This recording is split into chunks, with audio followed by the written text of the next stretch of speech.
much for joining us during this momentary distraction of simple amusements and magic.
Well, good evening, everyone. Welcome to Faust & Company. My name is Chris Herren as Faust, and this is episode 29 on Faust & Company. Thank you so much. I can already see a couple people out there.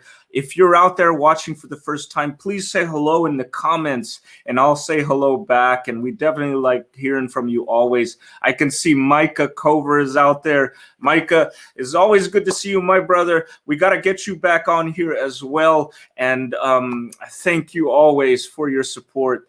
Once again, hello, everyone. Thank you, and I hope that everyone's weekend is off to a good start. Again, this is episode 29, and our featured guest of the evening is Dyna Staats. But before we get to Dyna, I want to make a couple announcements, and I'm going to look in the comments because I see it coming in. Edward, hello to you. Thank you for coming. And I also see Julian Stewart. Hello to you out there, Julian. It's so great to see everyone, and it makes this platform, live stream, so much more real because you know, you could almost kind of think that you're by yourself in this room, but that's why I like to say hello to everyone out there. But hey, if you're in the Simi Valley area or Simi Valley, California, I wanted to give a shout out once again to my friends, Raven and Miggs, Magic at the Vineyards. They got a pretty good lineup coming up here in the next few months. So give these guys a follow and let me show you who's going to be popping in to their show at Magic at the Vineyards in Simi Valley, California. September 16th, Pop Hayden. October 7th, Arthur Trace, and then also Simone Turkington, a good friend of mine, and that's going to be a blast, so check them out. I see another comment coming in. Richard Lake, also known as Raven, Speak of the Devil. He is at Magic at the Vineyards. Give this guy a follow if you want to remain updated on those shows coming up. And so I wanted to start off tonight with a little bit of magic just to set the tone for our featured guest. So I'm going to play an old video of mine. It's an oldie, but it's a goodie. And when we get right back, we're going to introduce our featured guest of the evening. And so enjoy, everyone.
Thank you so much, ladies and gentlemen. Without further ado, I would like to introduce our featured guest of the night. Our featured guest is a steampunk magician and has performed with some of the biggest names in magic throughout Las Vegas and Los Angeles.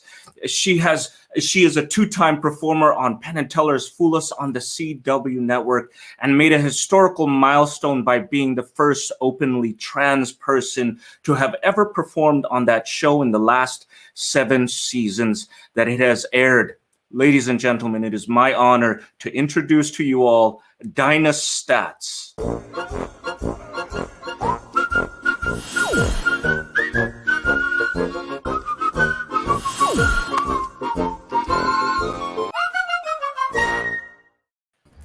Dyna, welcome to the show, my friend. Hello there. Hello, Chris. How are you? Good. Thank you so much. Excellent. I want to point out some comments here for you, Dyna. Richard Lake says, woohoo. Micah Cobra is showing his applause. And then also Edward says, Dyna, giving you much love out there. Aw, thank you. Oh, here's one coming in as well. Anna Maria Short is saying hello or around Wasn't that sweet? Dyna, how are things in Las Vegas and how are you? Hot. Things in Las Vegas are hot. Hot and rainy. Dyna, is that where you're originally from? Is Las Vegas your home originally? No, Las Vegas is my home now. I moved here from Southern California. So you're originally from Southern California. Any particular area in LA? Actually not even LA, like more Riverside. Oh, Riverside. Yeah. I performed a lot in LA, but I'm not from LA. And so you made the transition to Las Vegas. Was that partly because of magic or another reason? No, it was mostly because of magic. It's pretty much just because of magic. I mean, all my friends in magic are out here. You know, and at one point I just decided to try and take that jump and go for it and see if I couldn't make magic a career. Right. And I think speaking of career, I think you've been making the right moves and making a huge impact in the magic community. And once again, Dyna, I mean, I know I said this before, I'm a huge fan of yours. So thank you. Thank you for just coming on and agreeing to be a guest tonight. Of course. No, it's great to be here. Dyna, I have a question. I always like asking my guests their origin stories. Okay. I'm wondering what about magic? When did that all begin for you? As far as what kind of brought you into that world where you said that I was going to do this for a living, or even just on the stage? Where does that all begin? Well, I've always been starved for attention. I suppose you could say I've always done things that, you know, I was in theater in high school and all that stuff. But magic, I've always loved magic. I've always been attracted to it and enjoyed watching it. And I knew a couple things. But as far as becoming a magician, yes, it didn't happen until later in life. I was working at Disneyland. And I was working at the Storybook Land canal boats. Yes. At Disneyland. And my lead used to carry pocket magic tricks with him to show the kids in line, because Storybook moves kind of slow. And so there's a lot of standing in one place before you move a whole bunch forward. So one day he was showing off magic tricks to the cast members in the back. Yeah. And he showed me one and I could not wrap my head around it. Normally I was really good at being like, well, it could have been this. So I didn't need to think about it anymore. But this one, I could not fathom how it happened. And I made him tell me. And he made me promise. He said, I'll tell you if you go and get your own on your break and practice it and start doing it for the kids in line. And so I did. I went down that day. I got myself one. I started practicing. I was doing it for kids in line and families. And that was just the beginning of the end for me. I had to get more and learn more. Do you remember what magic trick that was? That was a hot rod. And you know what? it still is a very effective illusion. It is, And absolutely. I know that that was probably one of my first magic tricks that I had seen. And so from there, Dinah, my question to you is where does it go from just doing tricks or hobby to something bigger, like performing on the stage? Because I know that there's that sort of transition in every magician's journey. Where does that happen for you? Well, after I started learning magic from my boss at Disneyland, I started asking about more. And Yeah. he led me to the magic shop in Anaheim called Best Magic and Costume, where I don't even know if it's still there or not. But I mean, he led me to that shop, and I started making friends with the magicians there. And then I learned more. I get to workshop with them and work on them with things. And then eventually it turned into like, I came from a theater background of sorts. Yeah. I had friends who performed, so I had friends in bands. Yes. And they're like, hey, do you want to do an opener for us? I'm like, oh, sure. I've never done one, but okay, I'll open for you. Turned into me quickly buying Tarbell, the first volume, so I could find bigger things to do than just like hot rods and scotch and sodas.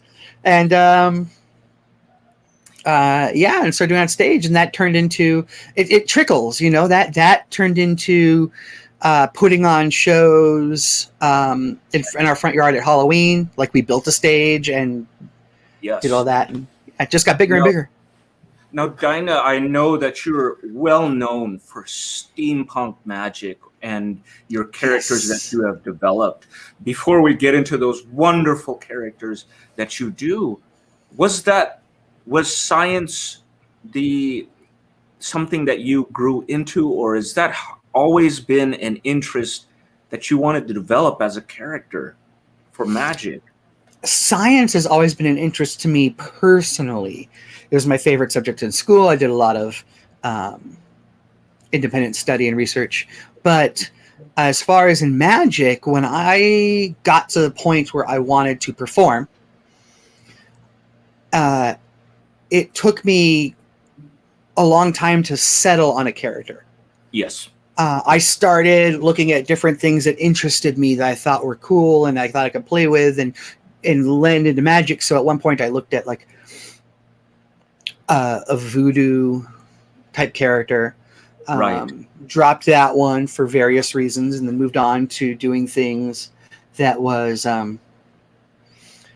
pirates were really big at the time. So I was doing a lot of pirate fairs and pirate parties, and that led me to doing things with that type of spin on it. And eventually I was taken in the somewhere around 2007-ish. Yeah. I was to the Magic Castle. And I saw Rudy Kobe performing during the Magic vs. Science Week. Oh, wow. And I had never seen him perform before. Right. A friend took me, and his name is Robert Strange. He was the magician who worked at the magic shop that I shopped at, and my wife. They both got together, decided to take me to the castle, and it hit me like a ton of bricks. I was just sitting in the theater watching. Yeah. And he starts doing like the wash-o-matic, the Twister Assistant's Revenge, done up like a washing machine. And it just waved over me like, well, with science, you can make anything look like it doesn't have to look like a prop. It could look like a thing. Right. And you're doing an experiment with it. And if you can't make something we know what it is, it just becomes the science-y device. Yes. And so then everything kind of falls to that point. And the realization as it waved over me was like, why didn't I think of this before? How? It's so simple. Right. And then it kind of fell into place. Yeah. It's wonderful to see you put your character into motion, because now that you mentioned you had a theater background, I mean, when you watch your character, you really feel like this is a mad scientist / magician and for people out there who have never seen Dinah before, your character is based from a certain era in time. Am I correct? And that's the aesthetic of the show is based in a certain era of time. My character is not a time traveler. Right. My character... No, that's not right. My character is not from a different time. Okay. The character is somewhat anachronistic, but my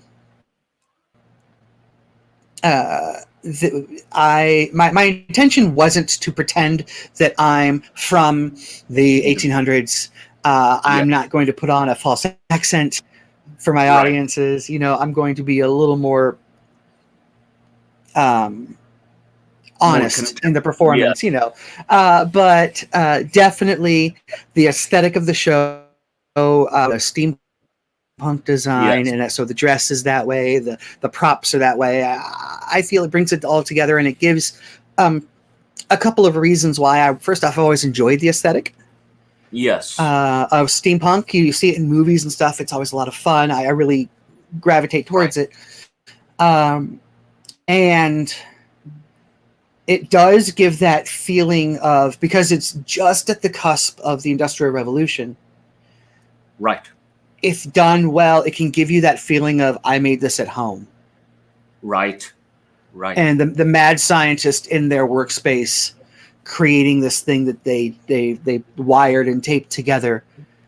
That adds an element of danger and also an element of extreme, like, that's never going to work. Oh my God, it worked. and you know, and that's very clear throughout your performance, that you never know if it's going to go right, or at least that's the tone that you set. And you mentioned something that I would like to point out. You mentioned something that is, you bring out things that look like you could make at home. Mm-hmm. Is that with your props, with your set, you know, props that you use? Are those things that you create, that you actually create on your own? Either it's something that I created on my own or had help creating, or it's going to be something that I already owned a version of it in its dime store, made in China version, and then either added to it or made one based off of it so it fits me in my show. How did you know, Dyna, that this character, this direction that you were going to, at what point did you know you had it right? Was it something that the audience took and said, you know, gave you a good response? But how did you know that this was the road that you were going to take? It just kind of, once I realized this is what I wanted to do, all the pieces that were giving me problems fell in line. Right. And that gave me the motivation to go forward with it and work on making it something that what it eventually turned into. Before, it was really hard for me to put everything I had into a character when I didn't know what character I wanted to be. Right. So once I realized, oh, no, this is the direction I want to take, it was real easy to go down that road because I was motivated to go down that road. Yes. It just kind of felt right. And you committed to the character. And committing to it. And in one respect, or another, depending on how you want to, what lens you want to view that question in some regards, I'm still not sure. There's always going to be this up in the air when you do something artistic and you put it out in the world, because you can't change it once you've done it. Right. And you always, by doing, you learn and you grow. So when you look back on it, you're like, oh, what was I thinking? But you're then more prepared for next time. Right. And the vicious cycle repeats. And people wonder why artists have, breakdowns and anxiety.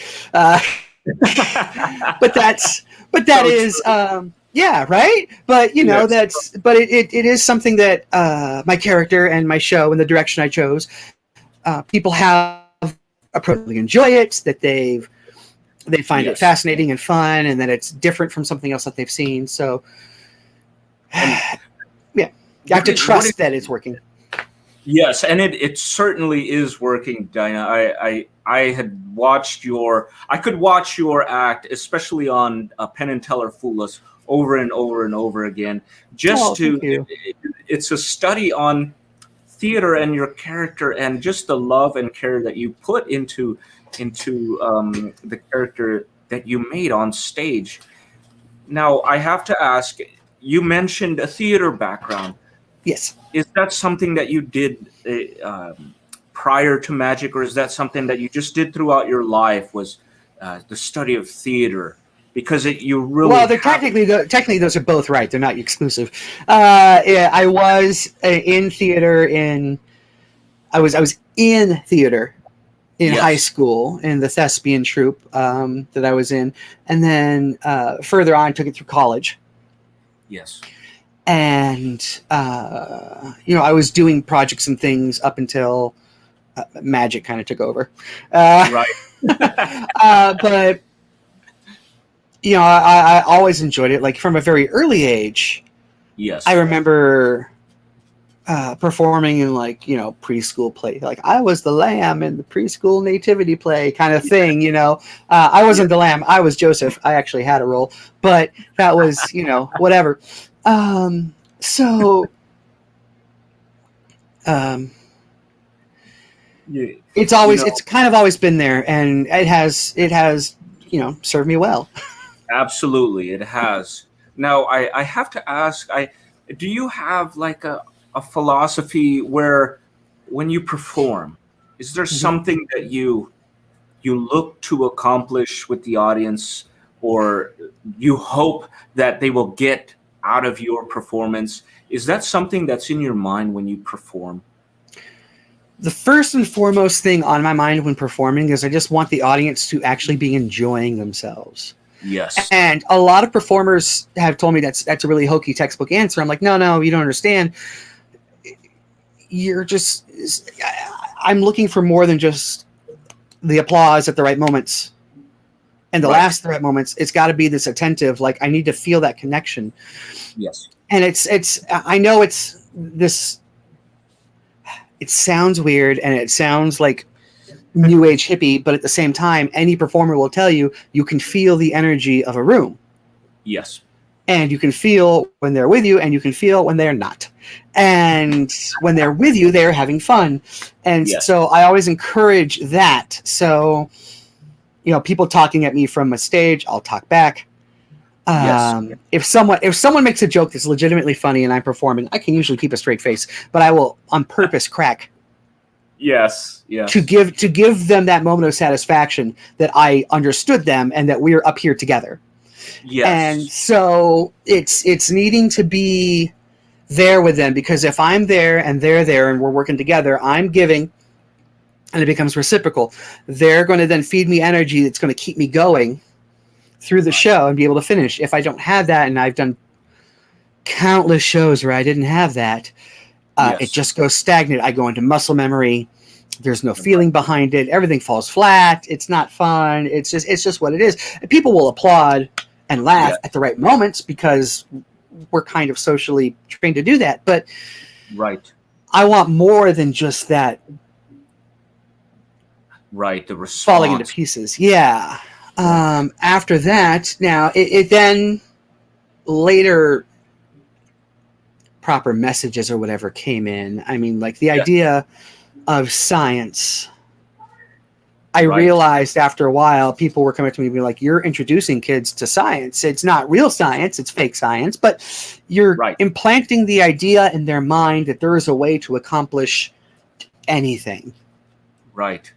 And what I noticed, Dinah, is on the topic of you bringing science into this, is that for the most part, everything that you do on stage has a meaning. There's a purpose. It's not just bringing a prop on the stage or making things appear. And that's what I enjoy. It's a study on performance. Is that what you do when you develop a routine, that something has to have meaning? Yes, it's hard because what I'll do, the best thing that I've done, I think, for my own career is found honest friends. Yes. Find honest friends. If you want to be a performer, if you want to be a magician, if you want to do good stuff that looks awesome, find honest people who will tell you suck, or tell you that that's not ready, or that will never work, or what have you. And if you can find someone who knows enough to help you find the right answer, that's even better. So my partner, she will tell me when I flash every second of every day. Like I can tell by the look in her face that it's either good or bad or what have you. Right. I'm really good friends with a Bizarro, the magician. Absolutely. And Bizarro will tell me, it's like, yeah, no. And he's pretty good at getting you the quickest point from A to C. Yes. Like you want that B to be wedged in there just right. He'll get you like the fastest route to it, the quickest. Right. He says it's laziness. I say it's efficiency, but it's probably the best and easiest way to do that. I'm friends with all sorts of people who know their stuff, and I can go to them and say, hey, I need to accomplish this. And they'll be like, oh, well, when I do something like that, I have this. And then I get to either learn or relearn something, or at least use that idea as a springboard to find the correct answer that works for me. I think you brought up something, and I just want to point out that Paul Draper is out in the audience, and hello to Paul out there. But I think, and Paul also mentioned, the business is to be painfully honest if we really want to elevate our performance. And what you mentioned, Dyna, really struck home with me is the honesty of the circle of friends that you have. Yeah. Because I think as a performer, we tend to have this very sensitive ego that, when we're criticized, we tend to take it in a wrong way. And I think it's a great reminder by you that we have to, one, trust the people giving us those criticism. Yes. If we intend to take it further. Now, it's also important on going the other direction, because we're usually our own worst critics. And if you have a friend who will tell you, oh, hi, Sean. Yay. If you have a friend who will tell you when you're doing badly, you're more likely to accept them when they say you're doing something really good. Yes.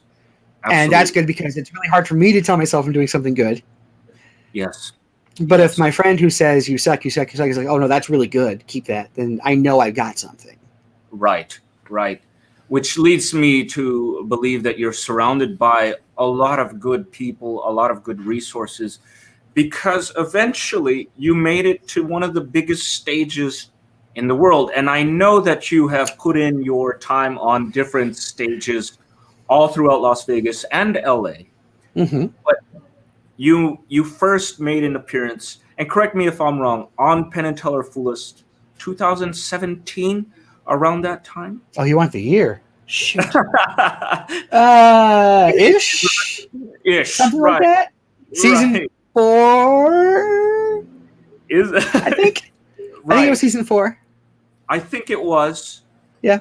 What kind of propelled you to take that direction?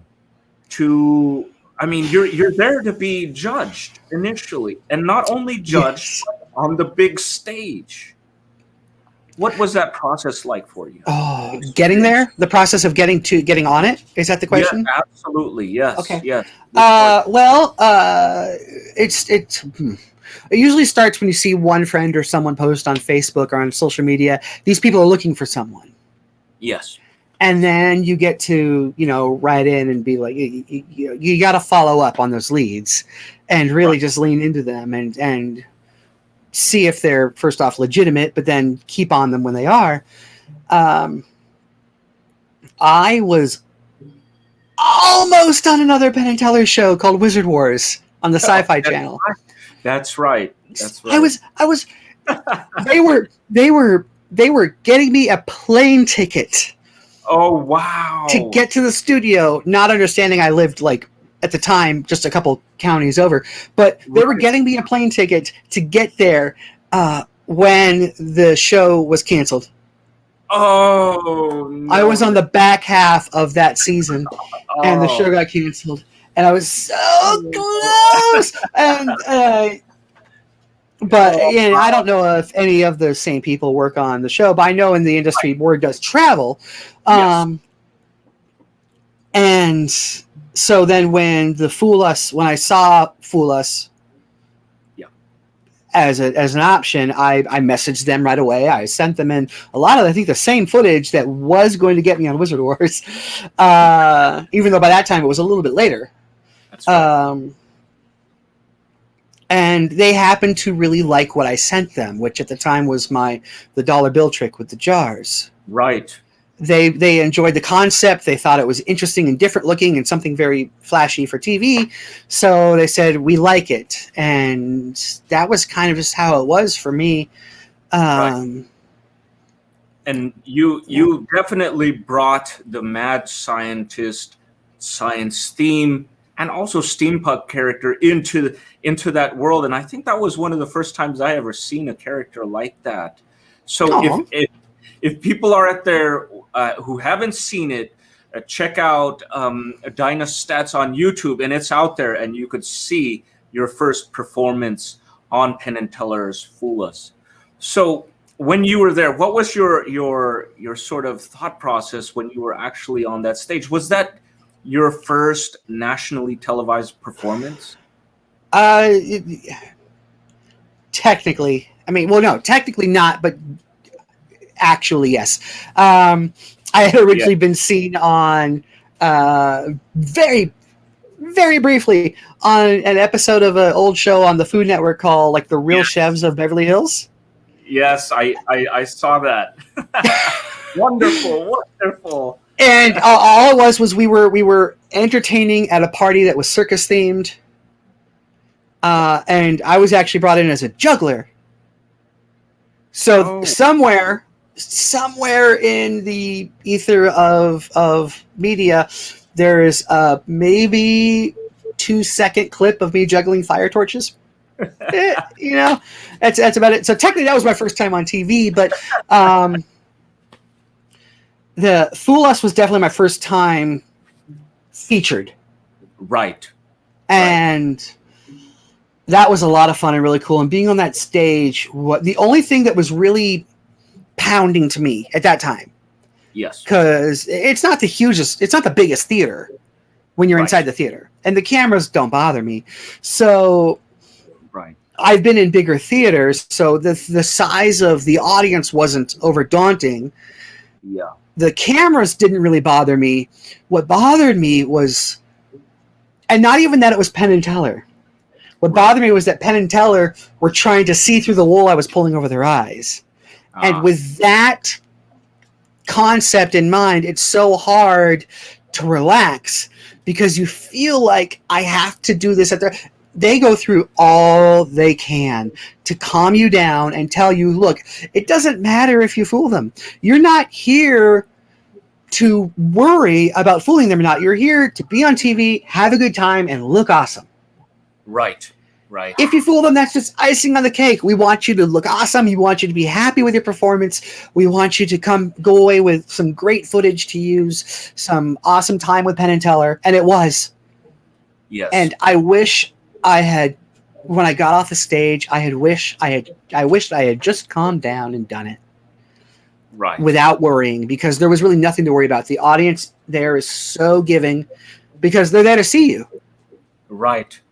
Penn and Teller are very grateful and gracious because it's their show and they want you to look good because they want to look good on their show where they want everyone to look. It's so easy, and at the same time, I psyched myself up. And it's not like you could tell that anything horrible happened in the performance, but I internally was just heart pounding. Well, I guess it would be normal to say I've never been in that circumstance, especially with Penn and Teller, whose job it is to try to figure it out. And I think as it's a different sort of audience, I can imagine where they're just not sitting back absorbing it. They're trying to actually figure it out, and that could be really surreal as a performer. And not just someone trying to figure out, because I have people sitting in my shows trying to figure out how I'm doing something all the time, and I can see them, and I know what's going through their mind.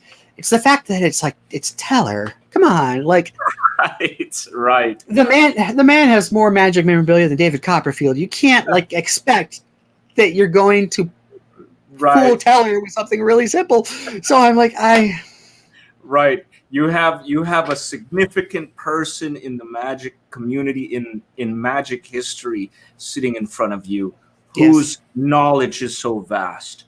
But nonetheless, however you felt during performance, you did wonderful. Oh, thank wonderful you. As a performer. In fact, and I'm not just saying that because they asked you to come back the second time. They did. They called me and asked me to come back. And at that time, I had already gotten to the point in my life where I realized I was not realize is the wrong word. I got to the point in my life where I finally accepted that I was going to come out as transgender. Yes. And that meant that now, as someone like, Fool Us called me, they said, we want you to come record at this time, this date. And I'm like, okay, I need to tell you guys something right up the front. I am coming out as transgendered. Yes. Is that going to affect me on your show? And they're like, no, in fact, we're more excited now. Like, they were very happy to have me. They were happy for me. Yes. They made me feel comfortable. They made me feel accepted, and they did. It was a wonderful experience, all in all. Dyna, was that the first time you ever performed as Dyna Staats anywhere, or have you done that? Yes. So this first ever. This is really like a historical milestone for performers and trans persons in general. And before anything else, I commend you on that, because thank you. I can't imagine how nervous you would have already been just as a performer, but to come out. Yeah, on Penn Teller, that's huge. I am not by any means the first ever trans magician. Right. But I'm going to assume most of them are not out, so we'll never know. But also the ones who are, and I can't speak for everyone because I don't know, but I don't know how many of them are coming on a height of a career and then dropping that bomb. To go in, and everyone's journey is different. It doesn't matter. Yeah. But the scariest part for me was wondering the people who like me and want to watch me and hire me know me as this, and if I make this transition, now is it going to ruin me? Is it going to make a big difference? And fortunately, the answer is no, but it's scary as all get out. I mean, I know plenty of people who are anywhere along the rainbow spectrum of LGBTQIA+, and most of them hide it. Yeah. They will not acknowledge it in their public lives because they feel like they can't. Yes. Yeah. The magic community has a. Yes. I didn't mean to interrupt you. No, it was coming in broken, so I apologize. But you're right. I think you brought up something very important, and I think I've heard you talk about this subject before as being able to bring out your true self to the stage, but not just the stage. I think what is courageous of you is that you're also bringing your life onto the stage and telling people that this is me. And I think just as a performer, Dyna, for me it was very hard just to find my true expression. And I guess the question I have for you was Penn and Teller Fool Us, the place that you wanted to come out as Dyna Staats for the first time? I couldn't have thought of much of a better place to do it, honestly. Yes. And it's because of the people that work there. Right. First Penn and Teller themselves, but also the people who I worked with on the show. The whole crew were so accommodating and helpful and pleasant and accepting and happy for me. And that just made the show so much better and so awesome. So I'm happy I was able, my first performance as me got to be on Fool Us, a show I really enjoyed doing. Right. And is now recorded for posterity and has been running, a couple times now on TV. Right. I can always tell when it's been rerun because I get a whole bunch of likes on my Facebook page and my Instagram. Oh, wow. I mean, not even the fact that you came out on Fool Us was commendable as is, but the performance was spectacular. Oh, thank you. And I think that just made it all come together. I mean, I watched both seasons back to back, and from what I had seen is that this was purely authentic and sincere. And I think for me, with both characters, I was able to connect. And I know that's important to use, that you connect.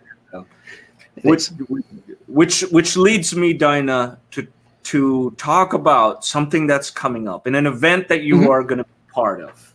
Yes. And it is the IDM Con, which is the Inclusivity and Diversity in Magic Conference. Yes. What will you be talking about in this conference, by chance? I am part of the leadership team of the conference. I'm one of 8 individuals who got together and decided to help make this happen. Yes. And promote it in various individual communities of individuals who are marginalized and oft forgotten, or not even, they don't fit the mold of what people assume a magician is. Yes. And it seems that magic, it's kind of from 2 different directions. From the audience perspective, you say magician and they immediately have this image in mind of what a magician is, and it does not fit so many people, including myself. Absolutely. And so at the same time, in the magic community, there has a tendency to be a gravitational pull towards that traditional style of magician. Yes. Just because that's what the audience thinks a magician is. And so it comes from both sides. It's an issue that does not have to be that way. There are so many magicians who are persons of color or women or in the LGBTQ spectrum or are differently abled. Any variation that do wonderful, amazing things to amazing audiences, but they still don't get seen. Right. And that lack of representation does not help. It can be hurtful. Will you be performing or speaking on your story in this conference? I will. I know I will be performing. I believe on the 3rd day, I think. Right. If you buy a ticket, it's for all 3 days. You get to go there. Right. Yes, and I believe Paul Draper is putting the. There it is. There it is. That's the. You can click on that to go to the event. It's. I think I'll be performing on the 3rd day, and I believe I'll be a part of a panel discussion with other magicians. I believe it's. Oh, I don't know if I can remember everybody. I believe I have a couple of names. There's Christian Kajigal, Kayla Drescher is going to be on there. Benjamin Barnes. Yes, they are the. They would be the rest of the leadership team. Felice Ling, Simon Carmel, and look for a cheat sheet. Yeah. There's a lot of names. Steve Longacre and Paul Draper. Right. Paul was saying that there was going to be a lot of performers coming on, and they were being continually added to the list. So I encourage people out there, if you're watching, Paul Draper put in the links where you can join or sign up, and it's through the Magic and Mystery School on August 27th, I believe. And you could find it on the Magic and Mystery School. And Dyna Staats is going to be there. And I'm looking forward to that, Dyna. And, once again, I know I can have you on here and I could just talk stories with you all day, Dyna. But I'd love to have you come back on at some point again and tell us more about, your performance with the character that you presented for the first time on Fool Us. Is there a venue that you're going to be performing anytime soon? Not publicly. I've got a couple. Right. I've got some private events, but nothing. Aside from the Inclusivity and Diversity and Magic Conference on August 27th and the 29th of next month. Nothing currently real. What I wanted to point out is that if anything, they can follow you on dynastaats.science.com. Absolutely. And you mentioned that it's still under construction. So but I'm working on it. and people could find you on there and keep updated. And you're also on Facebook, right, Dyna? So Facebook and Instagram. There you go. Instagram. I'm putting them all up on here. And if anyone out there has missed the earlier portion of the show, they can always rewatch it. And here is Alexander Pinedo saying, "Loved it." So, and Paul Draper put the link in the comment section. So Paul Draper's on top of it. We need to have him come on here and co-host. But Dyna, before I let you go, if you don't mind, I would love to ask you 10 questions. Okay. I think you'll appreciate this because the history of the questions really was made popular by Marcel Proust, a Victorian poet. And it was a parlor game that people would ask, and there's somewhat of these existential questions to get to know people. But it was made famous by James Lipton of Inside the Actors Studio, and I know, I know that you're very familiar with who that is. I love the questions that he had asked, and I was very curious as to what a magician would respond to. And so, in honor of him, I'd love to ask those questions to you, if you don't mind, Dyna. Okay, go ahead. So these are the Lipton questions.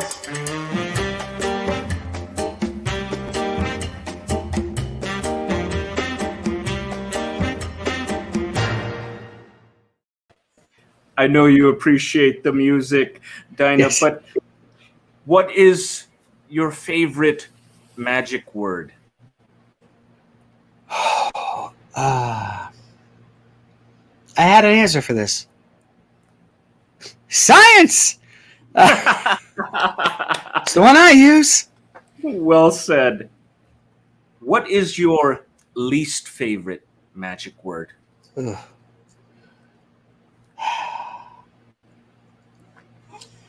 Ta-da. Well said. What turns you on in magic, Dyna?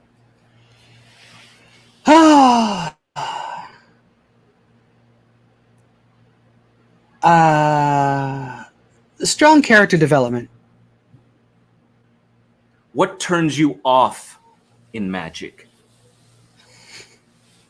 You want to see a card trick? That's not fair because I love card tricks, but I mean, it's just like it's just so. Yeah. What sound or noise in magic do you love?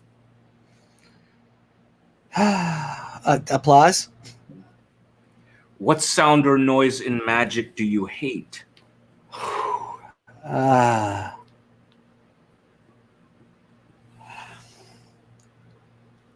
No, I can't say that.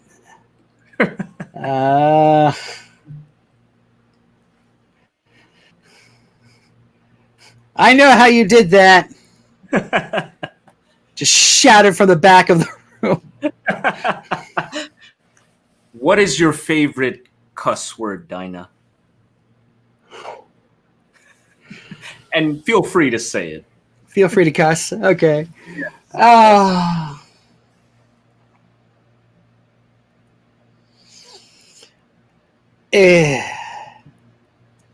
I've just been reminded that it says everyone can see and hear you. I'm like, okay. Oh, jeez. You know, fuck is just so versatile. And you can use it with anything. And so it's such an easy answer, but I might have to go with that one. It used to be fucktard. Specifically that. And there's a whole story behind why, but you know, I have to be really, really mad for that one. What profession other than your own would you like to attempt?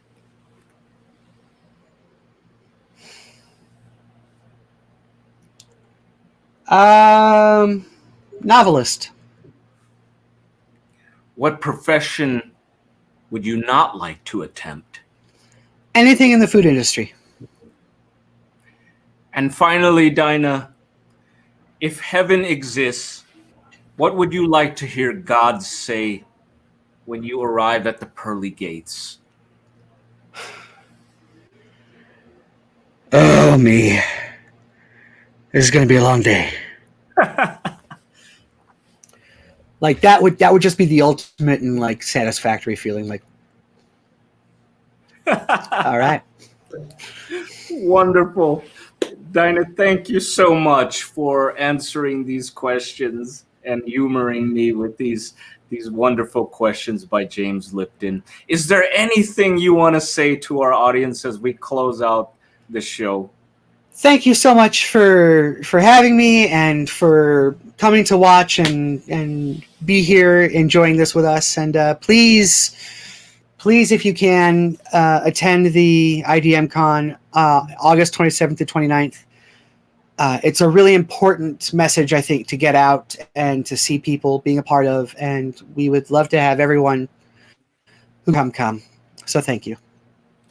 Thank you, Dyna. It is an inspiration to have you on the show. Your story is an inspiration, and I am just so honored that you are here to share all of that with us.